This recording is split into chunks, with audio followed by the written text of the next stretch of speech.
My name is State Representative Rena Moran. I represent Districts 65A in St. Paul. And next to me is my co-chair of the POCI Caucus in the Senate, Senator Foung. So the governor has boldly put forth a vision of a one Minnesota. We applaud him for being aspirational in this approach to governing, and we share his commitment to ensuring that everyone in our state can succeed and thrive. Today, as the people of color and Indigenous Caucus of the Minnesota Legislature, we're unveiling our agenda, which we believe will help our state live up to the promise of a one Minnesota for everyone, wherever you might live or whatever you might look like. All of us being here and ensuring our communities have a seat at the table is just the first step in our efforts to ensure that decisions made here at the Capitol are made up through an equity lens. So let me speak a moment about our values. We value community and working collaboratively across many different and distinct communities. We value ideals that offer much to the entire state and not just one that benefit a part of Minnesota at the expense of other parts. We value listening to people and shaping our laws to be specific about the realities and the needs of distinct communities and not assuming that uniform laws meet the needs of each Minnesota. We value state laws that work with communities to solve problems. We value holding our state government for delivering services needed by communities. We value using state resources to open pathways for economic and social opportunities. We value state laws that prevent harm being done to people, especially through predatory practices. We value that each person in our state is treated with respect and in dignity by our laws. Because of these common values, legislators of color and Indigenous legislators have come together to speak and act as the leadership of our new racially diverse state needs. Our state is facing significant disparities that we cannot ignore.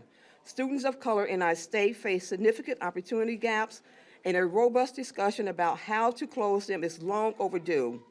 People of color face stark disparities when it comes to healthcare outcomes.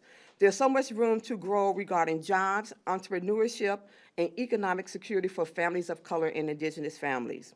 And while our Constitution and statutes may say that we have civil rights for all, reality in our community show a great deal of work is left to do. We stand together across race, culture, and experience, united in the goal of making Minnesota a better place to live where we can achieve a goal of true equity. Our agenda supports transformational change in social, racial, economic, and environmental justice. This is all very hard work, and our agenda is comprehensive out of necessity. We look forward to working with our colleagues throughout the Senate, throughout the House, and we need the Senate to deliver on these key priorities. We especially are grateful to our Majority Leader, Ryan Winkler, for being here today, and we thank him for elevating our voices and our issues to impact positive change for our communities throughout the legislative process. When Minnesota of diverse background do well, we all do well in Minnesota. So thank you for that. And now you will hear from other legislators as to how we believe legislation needs to move throughout this legislature in order to begin reducing the disparities that continue to infiltrate our state.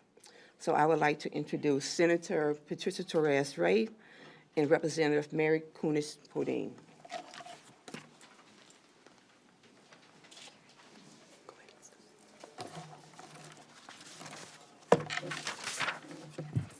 Good morning. I'm State Representative Mary Kunesh-Podein. I represent District 41B. I'm a teacher and a legislator, and so education is very near and dear to me. Here in Minnesota, we think that we are the great equalizer, that this is a thriving and progressive state smack in the middle of the Midwest. But we POCI members know that this is less true if you happen to be Black, and it's even less true if you are American Indian. It's really no secret that Minnesota is a hot mess of problems when it comes to education disparities, and I've seen it in my last 24 years as an educator. Minnesota leads the disparities in education across the nation. We are the 44th for our hefty standardized testing gap. 34% of Minnesota students are children of color and American Indian, yet only 4% of the teachers in the classroom represent those two groups. From the inception of the POCI Caucus in 2017, our unified vision is to fix our broken education system. Back in 2004, Governor Pawlenty appointed a commission on education to study our system, and they warned at the end that we could not close those gaps unless we implement major reform in education. The commissioner's work was canceled once it showed that our funding system is not sufficient to provide an education for children that we are leaving behind. The commission's work the commission urged us to look at equity and not equal funding. Funding that is distributed based on the cost of closing the gap, but we know it's never going to come, that it has not come to fruition. Our plan includes investment in programs that are proven to help students from diverse backgrounds. Our package invests in recruiting, training, and retaining teachers of color because we know when our children and the staff at our schools see somebody that looks like them in front of the classroom and working in our schools, they learn better. Our plan funds English language learner programs and closes disparities in school discipline because early learning experiences have a critical impact on the development of our young children. The dismissal and suspensions that have been happening only lead to more suspensions and to more missed learning opportunities down the road, and we are determined to close that gap. Thank you.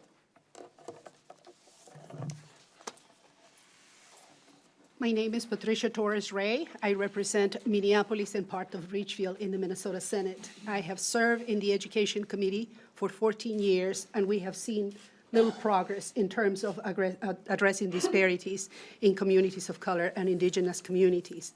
We are here to put some strength into the policy and the voice that our children need in committees, both in the House and in the Senate. And we are going to work collaboratively with all of the members who are here to ensure that our children have a stronger voice in these committees. There are two issues that we are going to support heavily this year, but our names are included in several bills, both in the House and the Senate, that will support increasing early childhood education funding and many other policies. But in particular, we want to call your attention to two specific issues we want to address this year, and that is banning suspensions for young children in the schools.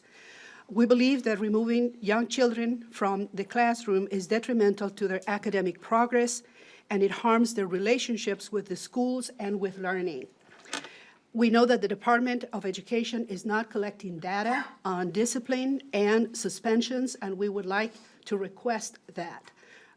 We have anecdotal data and data that we have reviewed from different districts that shows that K-12, K-5 students made up a quarter of all discipline incidents in the state of Minnesota. And it's estimated that 50,000 preschoolers in the nation are suspended, and many of them expelled. We want to limit the suspension in Minnesota, and we want to address exclusionary practices. We know that Black students are suspended or expelled 3 times more often than white students in Minnesota. We would like to ask for your support on this issue, and we have bills that are available to you. We have several, but in particular, we are putting our effort into Representative Ruth Richardson's bill that is co-authored by Senator Susan Kent. Thank you.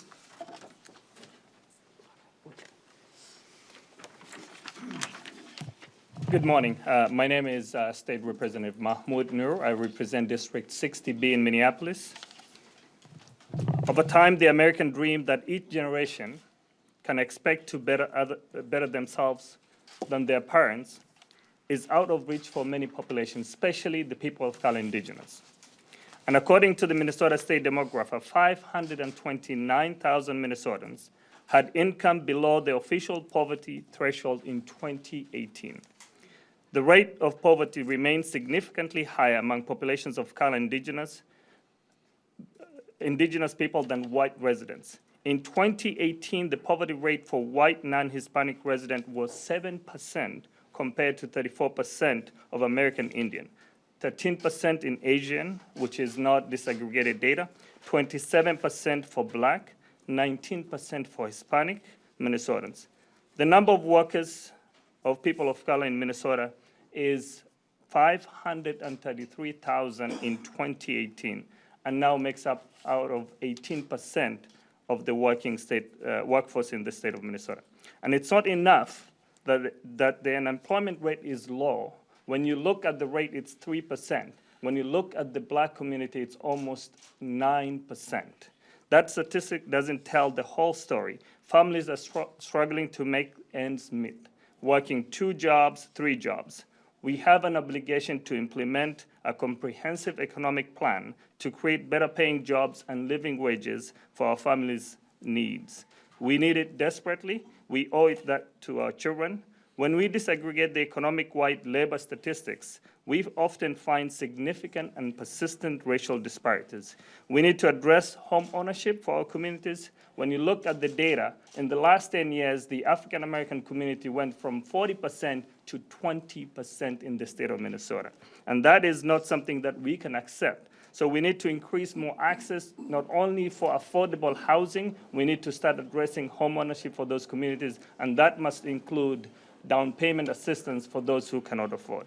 But also, if you look at the startup of business and expanding businesses, only 5% of African American owned business in the state of Minnesota compared to 90% of white Minnesotans, and only 1% of Native American owned business in the state of Minnesota. And that correlates to lack of technical assistance, capital investment from the state in terms of as a loan and support for those businesses. We all have our work cut out for us helping to understand the state opportunity and inclusion for different groups and communities across the state, and ensuring that policy is informed by those important insights that I just gave you. And you all have that information with you, so we need to be able to close the gaps in economic for the whole state of Minnesota. Thank you so much. My name is Jeff Hayden. I'm the Assistant Minority Leader in the Minnesota Senate, and I want to congratulate my colleagues here for standing with us to fight and continue to fight for inclusion of people of color and indigenous populations in the state. I just have a brief comment, one that I think that is extremely important. Representative Moran and I have been the chief authors of the Minnesota African American Preservation Act, and that's the issue of African American children disproportionately being taken out of their houses at a rate that's much higher than white children for neglect. And I just want to make sure that we continue to fight this. We are pleading with Senate leadership, Senator Limmer in particular, to even give the bill heard. But we are calling on, and I'm glad that Leader Winkler is here. We are asking the governor and Leader Winkler, along with us that are in leadership, to really fight for this and not let another session go by that we don't make significant reforms in the child protection system as it relates to African American children. Thank you. Muy buenos días. My name is Carlos Mariani Rosa, State Representative. I hail from the west side of St. Paul. And I have to say that for me, as the elder in the room, that this really is a dream that is coming true. If we had pulled together a legislators of color, indigenous legislators press conference when I first started in the 90s, it would have been 1/4 of what you see before us. And so what's happening in our society is a good thing. And the good thing is that our government is looking more and more like our people. And because it's looking more like our people, it's our people's voices that are being brought to the table to drive a sense of urgency and also to drive a creative spirit about how we can shape state government in a way that is ever more responsive to the needs of each Minnesotan, of all Minnesotans. There are 19 DFL, Minnesota legislators of color and American Indian legislators. We come together today to role model for our great state that, as Governor Walz has said, when we come together as one Minnesota, we can do anything great. But coming together means attending to one another's needs. Whether you're a white rural farmer or a St. Paul East Side Hmong parent, whether you're a greater Minnesota Latino meatpacking worker or an American Indian teacher on the Red Lake Reservation, or a white suburban college student riding the LRT to school, sitting next to an African-American mom, riding the same train to work and dropping her kids off along the way. As state legislators and as people of color and Indian people, we know the opportunity is to make laws that allow us to put together our dreams and our needs in such a way that A, strengthens family life, B, promotes our traditions that come from many diverse places like Scandinavia or Latin America, and C, keeps us all safe in our communities. It's my distinct privilege to chair the House Committee on Public Safety and Criminal Justice Reform. And we know that our correction system is heavily disproportionately populated by people who look like us, even though people who look like us are still a small percentage of our state.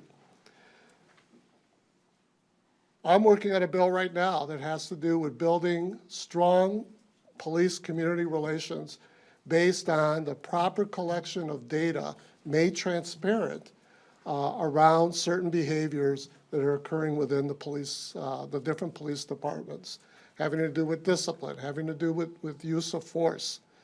The intention of that proposal is to build stronger relationships based on transparency between those communities and our law enforcement communities. But quite frankly, that proposal also builds strong relationships between white communities and our law enforcement officers.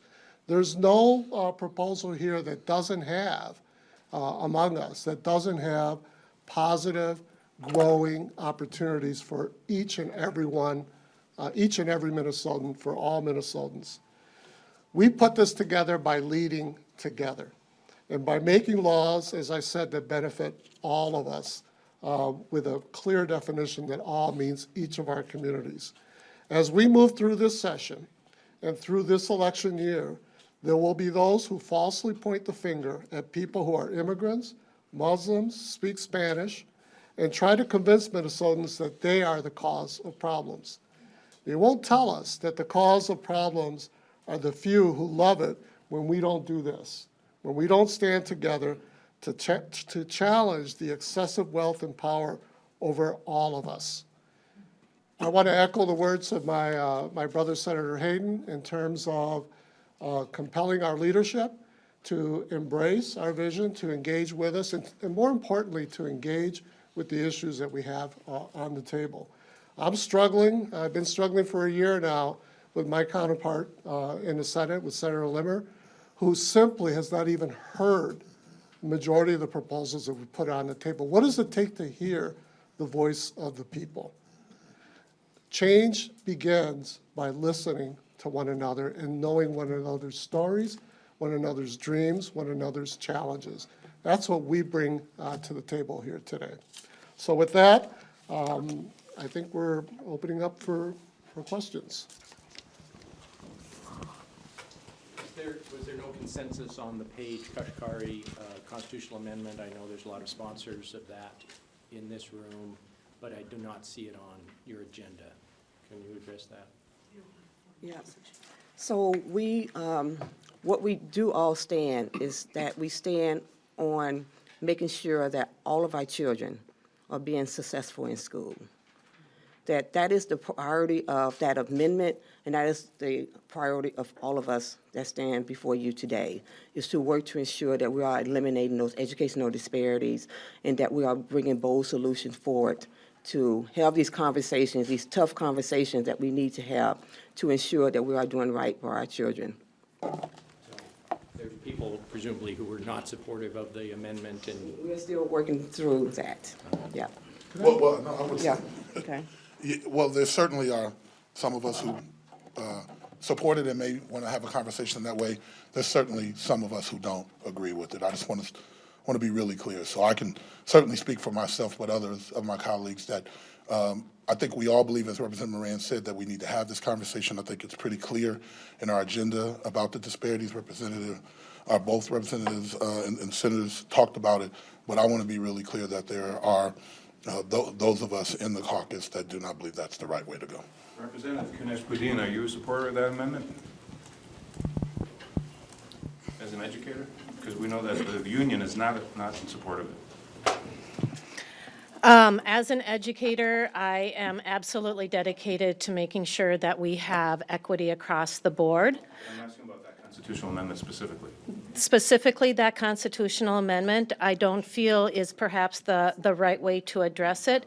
It certainly has opened that huge conversation around it, but at this point, I don't quite understand some of the ramifications around it. And so until we do, and until we can really identify and define what a quality education looks like and what it costs, I would not support a constitutional amendment till we have the information in front of us.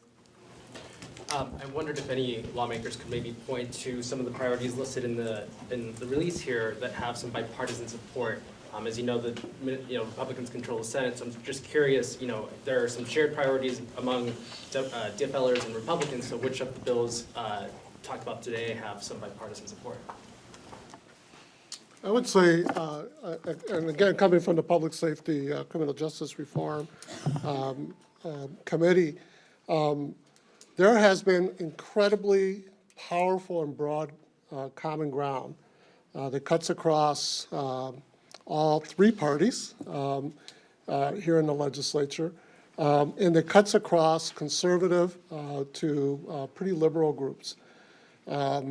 That is reflected in movements that are happening across the country. President Trump himself signed a criminal justice reform package at the end of 2018, the First Step Act. There are, when I've held hearings on issues of probation reform, of reform around the use of fines and fees that disproportionately hurt low-income people, on community-centered public safety that doesn't just depend on our police, as important as they are, to solve problems, but looks at how do we work with people effectively to overcome their addictions and or to right their wrongs and develop the skills. There's incredible energy and synergy, both here in the state and across the country, for those proposals. I had a hearing where I had representatives of the Koch brothers coming forward to speak on behalf of probation reform efforts, sitting literally right next to the ACLU, making the very same arguments. The vision of the American people and Minnesotans actually overlap pretty strongly. Quite frankly, the issue is, and this is why we're here, that many of our political leaders are still stuck in thinking about things in the old way. And for Pete's sake, if President Trump, who I do not support, can sign a bipartisan criminal justice reform proposal, I don't know why the Minnesota Senate Republicans would not even give a hearing to those bills. So yes, there's a lot of room here. We need to do this in order to reflect the will and the voice of the people, so that those few stick in the muds that we still have here in the legislature actually do the work that the people want them to do. Right along that line. Oh, go ahead, please. Let me just say this. And so we have a Senate that is led by the Republicans. We have Republicans who say that they care about people of color, where care is an action, it's a verb. So in order for them to show that they care for our communities, Indigenous community, what we need from the Senate is to open up some of those committees and have our bills heard over in the Senate. And so that is what we're doing today. Because if we're going to change and impact the disparities that are really infiltrating all of our communities, then we need to have those hearings in Senator Limmer's committee and so many other committees. Now, I'm also carrying a bill around child protection that's called the Comfort Call, which is a really simple bill to just say that when a child is removed from their home and placed in foster care, within the first 48 hours, the foster parent and the birth parent are having a conversation with each other. And the foster parent is having a conversation that's like this: can you tell me if your child is allergic to anything? Did they leave a favorite blankie or a toy at home? Are they engaged in activities at school? And the birth parent gets to also say, I know where my child is at. Now I can focus on me and getting myself together. But the foster parent and the birth parent can also say that, I want to thank you for what you're doing. And the foster parent gets to say, you know what, I'm not here to take your child away from you, but I'm here to make sure they're safe while you get yourself together, right? And so it's a simple common sense bill that is really a humane bill. It's really simple, that will really impact the disproportionate number of Black children and Indigenous children who are being removed from their homes, to have a conversation with the foster care system and the birth parents, who often don't trust and believe in government is doing the right thing, but only trying to take their kids away. Senator Abler is carrying that bill, so I'm happy to say, we have a very small support, but it is incumbent on the Senate to use the word that they care about our community and make an action and do something about it, to hear from us. Chair Mariani, I have looked at your bills, and that's a significant portion of your criminal justice and justice reform package from last year. It's not the entire thing. When I asked Senator Gazelka at Dana's legislative preview whether he'd be willing to support more of that reform package if the gun bills were extracted, he said yes. Did you select this portion of that package with the idea that Republicans might accept this and that you might actually be able to move these particular bills in the Senate? And are you hopeful of doing that? Some of those bills actually have Republican authors, including some pretty powerful Republican authors. It's perplexing to me that that still has not yielded a single hearing on those bills. And so on your question of the gun bills, I do support the gun bills. These bills stand on their own, regardless of those bills. We, early in our conference committee, the Senate Republicans removed the gun bills, and so those bills were on the table at that point, and they didn't take them up at all. So the word is that there are individual members of the Republican Senate that are interested in moving on these issues. I think the challenge really has to do with the leadership, the chairperson in particular, and I imagine the majority leader, in terms of not being real serious. Words are easy, they're powerful, but words aren't actions. We have to walk our talk, and so what we're here to say is that true change in whatever area is going to take good, visionary, courageous leadership on the part of all of us. It's what the people of Minnesota expect, and I would expect nothing less of the majority party in the Senate relative to these proposals. One more question. Are you hopeful that the bipartisan group supporting the education amendment might come together around your education package here? I'll take a stab really quickly. I chaired the Education Committee for a number of years. It was an incredible privilege to do so. And I am on the bill. I think Representative Moran said it best, that unless we put forward bold ideas, and you could tear apart any idea. There isn't a single bill that I know of that has ever passed exactly the way it was introduced in this body. That's the whole point of deliberation and negotiating among the people's representatives and senators. But unless you put bold ideas on the table, which is what this caucus is committed to doing, we're never going to have the kind of conversation that we need. We have an education system, K-12 education system in our state that does not properly, equitably, fairly produce what it should be producing with kids of color and American Indian kids. And we can certainly put more resources into that system. I believe our schools deserve more resources, but more resources without having a strong conversation about what we can be doing differently is not a proven effective response to the needs of these communities. And so I'm really glad the issue's on the table. The reason I'm on the bill is so that we can have those very strong conversations. I have one more question about resources. There was a press conference last Friday by a coalition of community groups in Minneapolis and St. Paul who do the sort of on-the-street work responding to gun violence. And they are asking for help from the legislature, actually money from the legislature, to help those organizations that do that kind of work. Do you think there is any sentiment for a supplemental budget to appropriate some money, I mean, similar to what was done several years ago for North Minneapolis and other neighborhoods?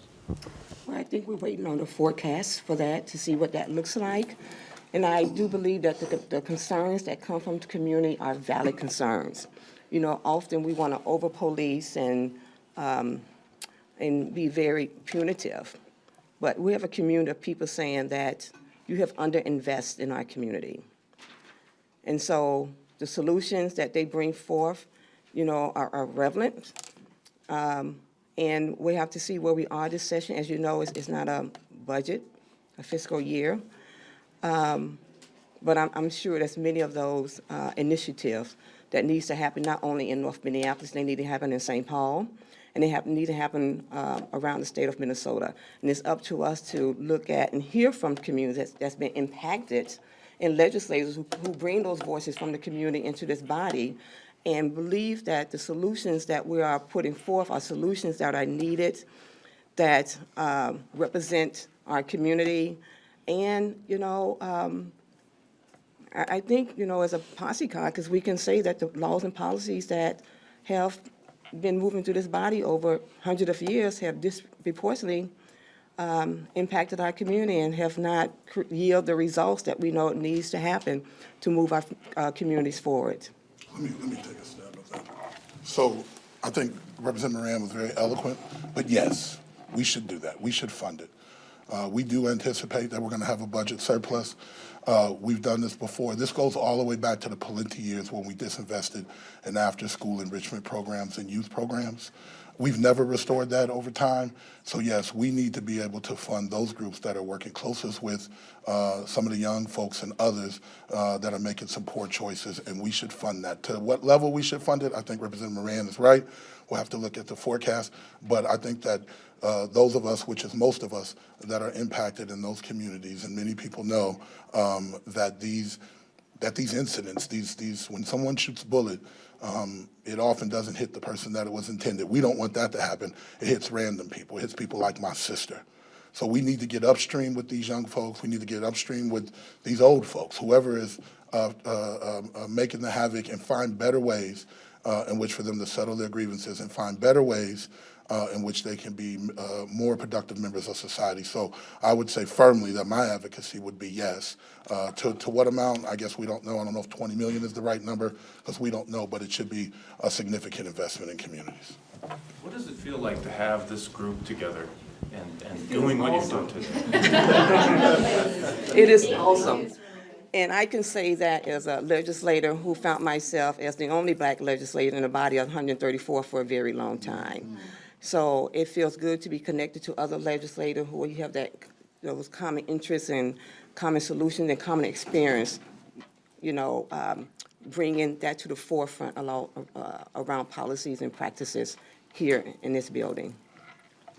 I'm gonna take a stab at the concurring. But we're gonna stand together, but I wanna say, because I represent Eastside St. Paul, so, about your question about the gun violence, I'm for it. I'm sure we're gonna stand together as a POCI member, but we wanna hear the forecast, and it's a greater concern, we need to empower our community. So I just wanna make that point. Thank you. Thank you.